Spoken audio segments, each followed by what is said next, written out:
Welcome back from the break. Now, as we normally do it on Smart Means Business, we are very, very particular about our outlook. How positive are you? How do you seize the day? How do you look at the different challenges that come in? Right now, let's get into business quotes to have the latest and let us know what others who have gone before us, who have done it before us, think about the different aspects of business. Let's have a business quote to digress into.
And indeed, how patient are you and how quickly do you give up? Those are some of the things that we get to think about here on Smart Means Business. Getting to find out how do we balance this. Sometimes things don't go well in business or even in your personal lives, but how quickly can you hold on? And why? What are some of the reasons as to why you should hold on? Is it just plain patience, or it is because you have a hope that something good will come out? Those before us say it is important to be patient. It is important not to give up on your dream quickly. It is important, no matter the amount of challenges that you get, to hold on to your dream and move on. By talking about being patient, talking about being positive, we have one such positive person with us in studio. Remember, every Monday and Thursday we will have particular guests that get to join us. Just have a little bit of a recap and a little bit of insight into some of the themes that are happening within our societies. Today we have Mr. John Mary Sekate, the National Coordinator of National Association of Social Workers Uganda, who has joined us to let us know and give us a little bit of insight about mental health. How does it present itself? Do you know that you could have a mental health disorder and not even know it? Good morning, John Mary. Good morning. A pleasure having you. How are you? It's a delight. John Mary, we've had so many people come in and even in not even just in studio, but outside there in our conversations, we've had mental health training, a lot of suicides happening, and those are the few that are basically out in the public. But we also know that quite a number of unhappiness is there. And when you talk about during the lockdown, we got to see quite a lot of marital breakdowns. What is happening out there, John Mary? How is this mental health disorder presenting itself to Ugandans? First of all, good morning to all of viewers. I want to take this opportunity to thank you to invite me to come and share on this important topic. Mental health is indeed a great challenge of our time, and it is real in society at all levels, from individual level to family to schools. We are seeing suicides around schools, to business community, people who are stressed because of taxes and businesses are closing down. But also to people who are in offices like me and you, they are going through a lot. Yes. At times they want to present a different picture from what really they are going through. And I want also to appreciate the management of DSTV, that you are thinking about issues like that are real in society and that are affecting all people. Yes, you can't do business well, even when you're a business person, when your mental well-being is compromised. No. So as you are aware, I sit also on the technical committee of the Ministry of Health in this area of mental health, along with other partners. So we have what we call a mental health working group. And last month we had what we call the Mental Health Month for Uganda. Yes. And the theme was largely to see how do we bring all stakeholders together to see that we work as a team to present this issue and get solution. What came out as a core? What came out from there? What came out of core as what we call as resolution, partial is this, like we need to work as a team to engage stakeholders to advocate for improved mental well-being. What I want to present to viewers now is that society is at a continuum. A continuum is like a line. You can just draw a line yourself. If I was in a class, like I would draw a line on a blackboard or a whiteboard, but you can draw it even when you are where you are, you can draw a line. Society is on a line. We call it a continuum of society. And one side, you divide the line into two.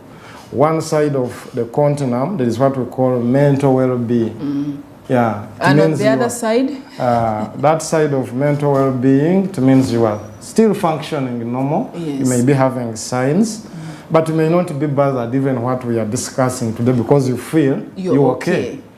Yeah, but the other side of the continuum is what we call mental illness. And that side also presents different stages. There is what we call mild, moderate, and severe. So meaning, when we talk about, for example, improving mental health, it would be one, how do we help people who are on the other side of the continuum to maintain the mental well-being?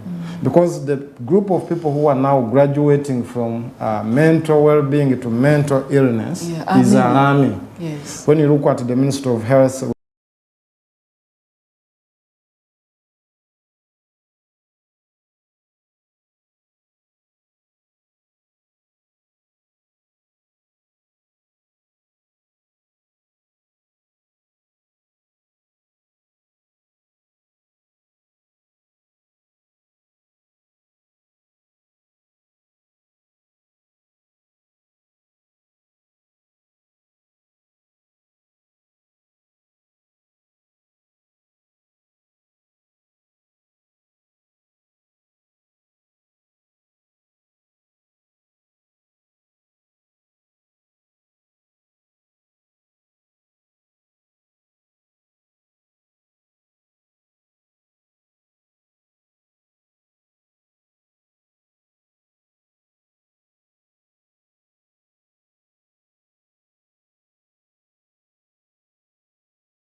but also supporting others like you. So whenever there is mental illness signs, there is disruption always of your functionality, the way you think, the way you do work, but also the way you support others around you. Yes. Yeah. So that is something I wanted to know. The signs. But also the other thing that you can't talk about mental without talking about physical. Yeah. So there is a big relationship or equal relationship between physical well-being and also mental well-being. Yes. You cannot say I'm smart mentally and I'm functioning when you are the physical appearance. You are not something you are not bathing, you are not brushing your teeth, you are not the way you dress, because there is that relationship. Okay. Meaning your physical engagements and all others can also affect your mental well-being. Yeah? So there is that physical and mental well-being. It should always move together. So you had a question that what are the key signs, really? That is what we want to know. What are the key signs that, you know, and we don't say it necessarily from the fact that we want to pinpoint them, but we want to be able, one, to know these signs so that we ourselves can help ourselves. That's number one, John Mary. And then also number two, so that if at all you realize someone among your circle is undergoing through a challenge such as this, mild or severe or moderate, you can be able to reach out to them faster than would otherwise be the case. Just to wrap them up, because we have just a few minutes of this, and then we can see. Yeah, there are some small indicators which can lead which can exacerbate to mental illness.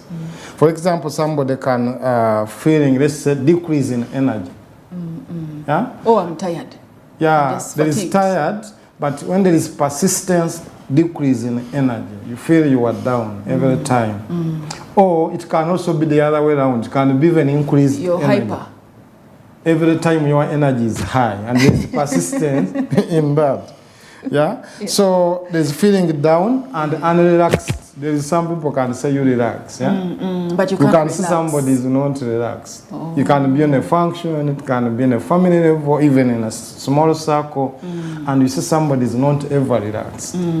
So that's why you see people always say you relax, relax. Yes, calm down. But also there is also trouble, poor eating. Like somebody can be having also poor eating behavior. You are eating too much every time. Or eating little. Yeah. Or you are eating little. So what you're saying, John Mary, is the extremities. There's also eating disorder. It's already actually in the indicator. Eating disorders, or you are having difficulties also in sleep. We call it also sleeping disorder. Somebody can, you hear those who are called the sleep talk, the sleep walk. Insomnia, times, you can't even sleep. Yes. So we have somebody was telling me that these days campus girls can sleep from morning up to 3 p.m. Why? Yeah, that is already, but if it is persistent, that is already a disorder. So we are talking about those, some of the indicators. There is dehydration. Somebody can tell you that for me I don't take water. I hear such people that for me I take only juice and sodas. So it has an implication because our body, remember I've told you that our mental well-being also is connected to the physical wellness.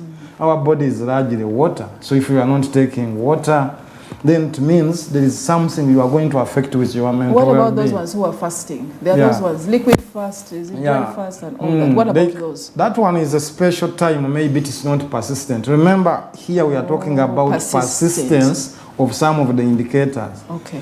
If somebody says I've spent a year for me without taking water, I just take a soda, then you know there is something. There is a challenge. There is a challenge, and can have an implication on the mental well-being. So the core word is actually persistent. Persistence also is relative. Somebody can say, because somebody can say, okay, how persistent should it be? Yes, So, but at least for you, even a person, you can know that really, I've spent maybe a month without taking water. I've spent a month without sleeping. You yourself, you can have also instinct to start realizing that there is something wrong. There's a problem. You have been working very well, but you feel now you cannot do the work productively. Remember, I talked about production. You have to be, you can do work productively. But you can also support others. You are not a loner. Yeah?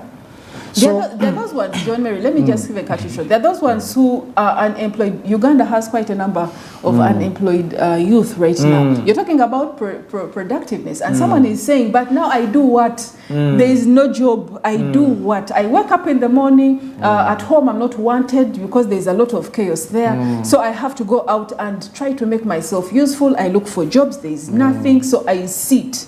I sit with my friends and... not really. Production does not equal necessarily to somebody who is working in a formal setting. Because somebody should set life goals, like in the day.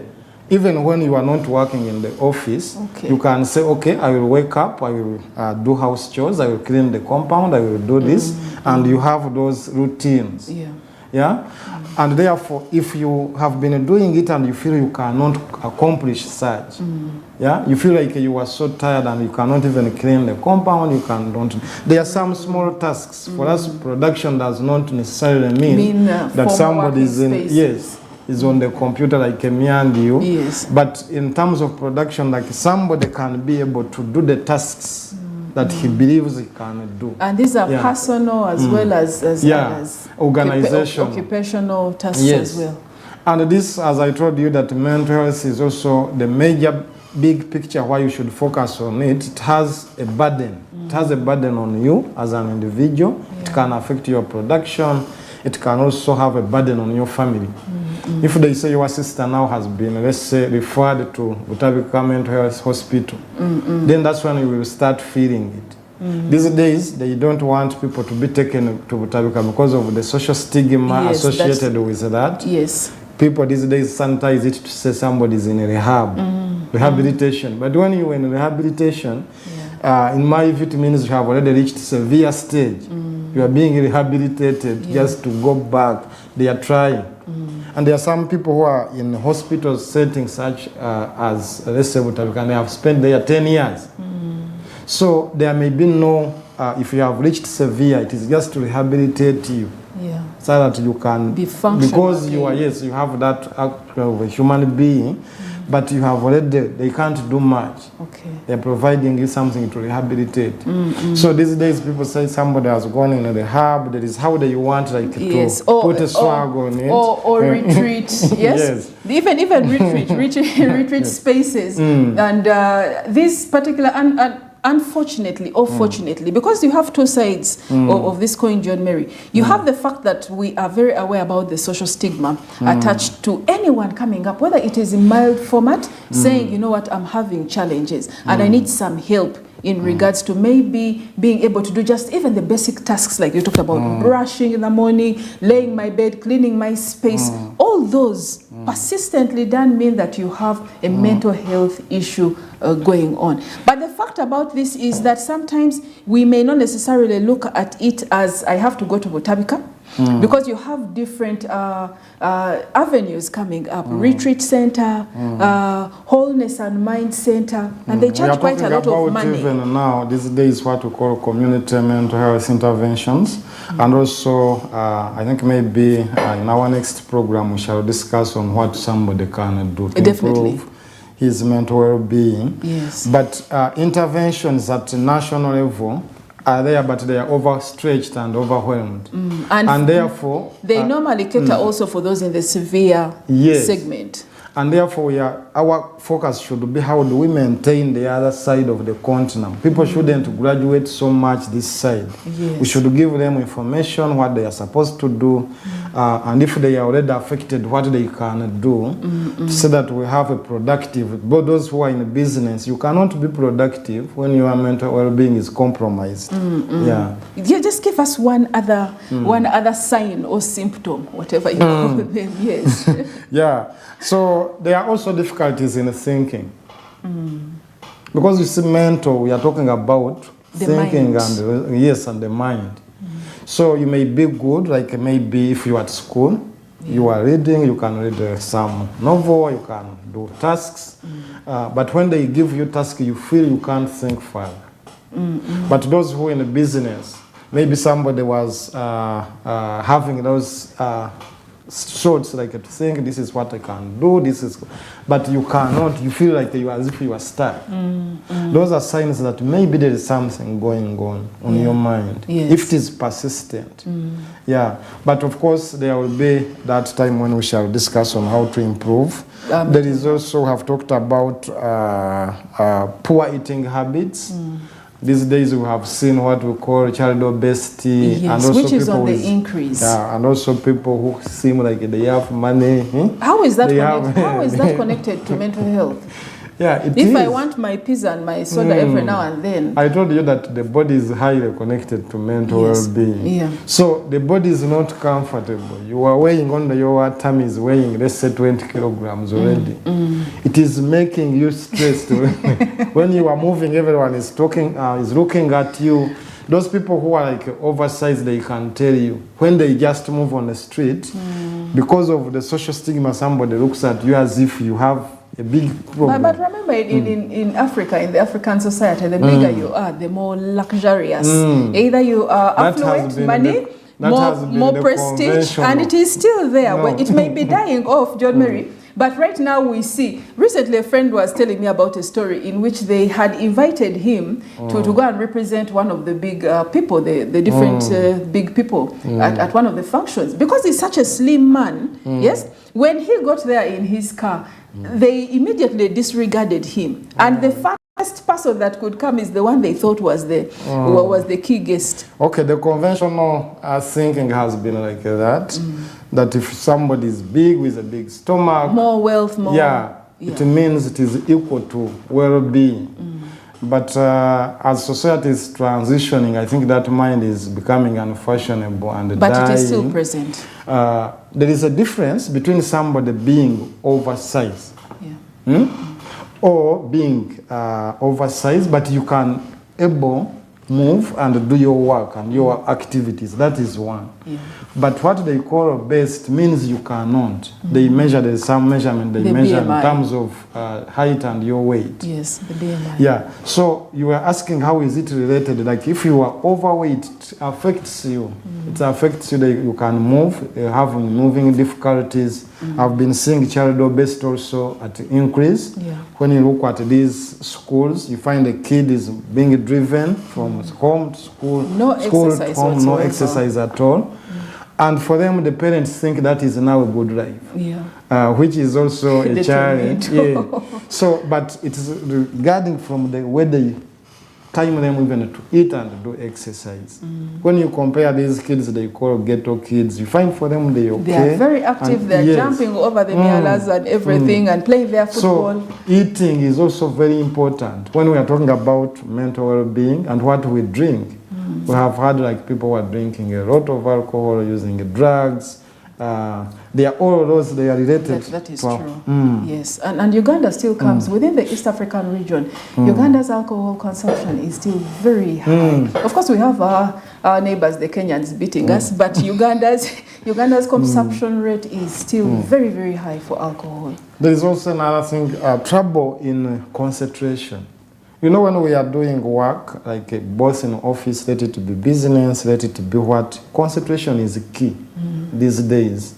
You find that if somebody, there are a lot of now disturbances, especially technology, you are on TikTok, or you are seeing a lot of information, and you find somebody has been in business. I always pass in downtown.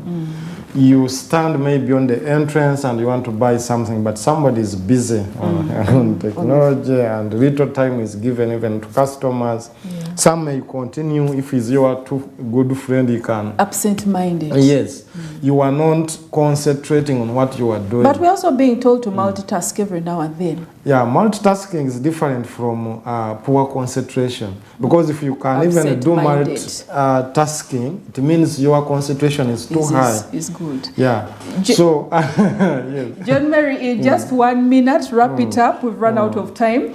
Just wrap it up, because the next Thursday that we get to meet John Mary, he'll be talking about the solutions to some of what can be done, literally. But for now, we are giving you a hint so that you can be able to analyze yourself, find out where you stand in this, along the continuum, actually, like you mentioned, of mental health. Just wrap it up with just one word in 1 minute. Okay, thanks very much again for this time and also discussions. We can continue discussing this topic. Is really wide. It's wide.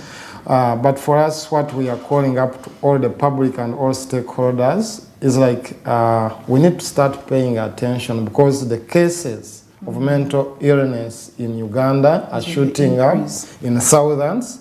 but also we are talking about also which is affecting young people in schools. Yes, it's getting in younger. schools where we have had like those who have committed suicide just here opposite this TV station, and there are many who are not reported. Who are committing suicide, who have what we call suicidal thoughts. So we need to help society. What should they do? People, all of them may not run to Butabika Hospital or to regional referral hospital for assistance, but our focus now as key resolutions of our conference is to do advocacy and engage with community, to do community mental health. And it starts with an individual. I'm a social worker, first of all. You see, our intervention begins, it looks at a holistic, but begins at individual. It can look at a group, like a family, and then but also, So when we give you information that is sufficient, then you are able to promote what we call resilience. When you are attacked with all these stressors, you can be resilient from an individual, family, and also to the wider society. Thank you so much, John Mary, for joining us. This has been insightful. But the thing that I have picked out the most is the fact that really any form of persistence, whether it is in lack of mindfulness, disturbances, inability to sleep, bad eating orders, and all these bad eating habits, if it is persistent, and that is not talking about a yearly sort of thing, measurement. Is it per week? Is it per day? Is it per week? Is it per month? Please begin to evaluate yourself. Each of you begin to evaluate yourself and find out from this particular talk where you lie. Then once you do that, you will be able to know is it mild, is it severe, is it moderate, where do I stand? And then next Thursday, please join us again as we talk about the solutions and who you can be able to see in case you have a challenge such as this. This has been your topical insight, just a little bit into mental health and how we can get around it. Thank you, John Mary, for joining us. Let's take a short break and we'll be right back after this.